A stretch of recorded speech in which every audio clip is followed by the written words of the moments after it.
Hi, and welcome to December 27th, or I guess it's almost over at this point, but we're looking at the 12 days of Christmas, and it is the third day of Christmas, or as the feast days go, it is the feast of St. John the Apostle.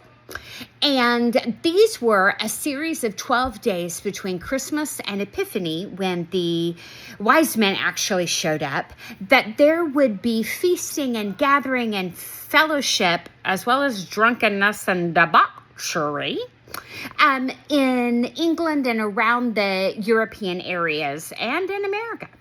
And so when we think about these things, we also recognize that these were the longest and coldest, unless you live in Texas, days of the year, and these celebrations would be helpful to bring light and life and levity to times that were pretty dark and cold. And so we also look at the fact that besides being an annoying Christmas carol, most of the gifts are birds. What do we do with that?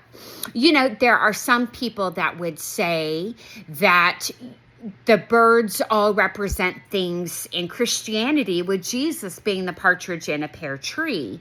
And while I get that, and I think it's beautiful, there are also scriptures that say that God longs to shelter us in the shadow of his wing. Or Jesus, when he is mourning over Jerusalem and says, I long to cover you in my wings. That's God as mother. And I love the idea of God with a feminine image as well as masculine, that he goes beyond gender and is all of the nurture that we need, as well as the strength and protective nature that we need. So he is all of those things. I also think birds are mentioned because these were feast days and birds were yummy. And so there's also that. So now let's look at 3 French hens, or as some translations would say, 3 fat hens. And when you're hungry, that makes a difference. For the pagan world, these could be signs of the goddess, of Virgin Mother and Hag. In Christianity, it can be seen as the Trinity of Father, Son, and Spirit. It could also be seen as what they call the theological virtues of faith, hope, and love, or as some translations would say, charity.